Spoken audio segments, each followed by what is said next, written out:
Review.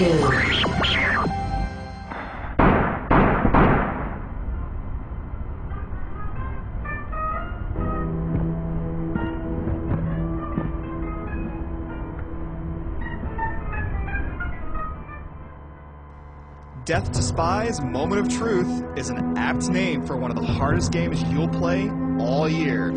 As a spy, every action you take is a moment of truth because one false step and you're in over your head. You will die a lot in this sequel as you slink and sneak your way around various bases in World War II environments, sabotaging equipment and stealing secrets from the enemy. So yes, this is an incredibly hard game, which means it isn't for everyone. If you do like a challenge, however, you'll appreciate the difficulty because while bad mission design can make Death to Spies frustrating, the stealth action itself isn't usually cheap.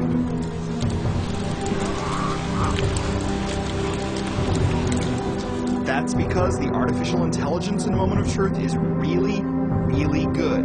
Or at least, it is when your foes aren't shooting weapons at you. For example, you can change into the clothing of enemies that you kill, provided you don't ruin their uniform by shooting them in the body. Enemies will react to you differently while wearing the new uniform. Dressed as a mechanic, you'll be met with different degrees of suspicion from different people than if you're dressed as a Nazi officer. But if you try to dress as someone of too high a rank, they'll know you're an imposter and sound the alarms. These are just a few examples of how smart the AI is in this game and how tough it is to sneak around them. Every move you make, even just walking into a room, could be disastrous depending on how you set up the circumstances. Oddly, if you do have to get down to basics with bullets, the AI suddenly becomes moronic.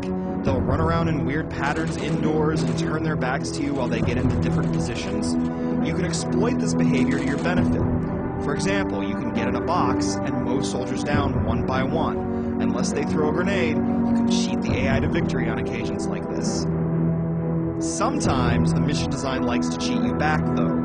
Moment of Truth is really bad about making your objectives and the consequences of your actions clear to you. Even from the beginning, the lack of a tutorial means you'll have to fumble around with the controls for a while before you get completely used to them. In some levels, you'll walk into certain rooms and be subjected to a search. If you don't have a pass, you're essentially dead. But because the game never communicates that such a possibility exists until it happens, and where it's going to happen, it's really frustrating when it occurs. Even on the first level, you could do objectives out of order and cause a countdown timer to begin before you're ready. Because the consequences of certain actions are never clear, some missions require some unnecessary trial and error. The sneaking and avoiding is hard enough, but it's also rewarding. Dying because the game doesn't give you enough information is something else entirely. Moment of Truth is not a technically advanced game, but it is atmospheric, and the lighting is often strikingly beautiful.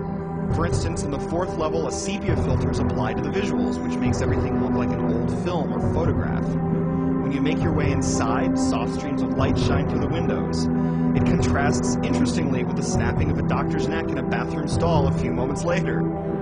Animations and character models are stiff, and the lack of color contrast can make the less interesting levels look monotonous. But it does have the effect of making the game feel like it happened in the past, as if you're viewing events on an old television. That atmosphere helps keep you involved with your missions, which is a good thing as the story is essentially meaningless, and it's impossible to care one way or another about your own character. But the reason you'd want to play Death to Spies Moment of Truth is for the sneaky challenge. You'll fire off headshots with your silenced pistol, chloroform guards from behind, and sabotage a torpedo. These moments are rewarding because of how hard you had to work to make them happen. It's too bad that some obscure mission objectives and a lack of general information really put a damper on things. If the missions were handled more deftly, and if there was a good story to give the sneaking some context, Moment of Truth could have been much better.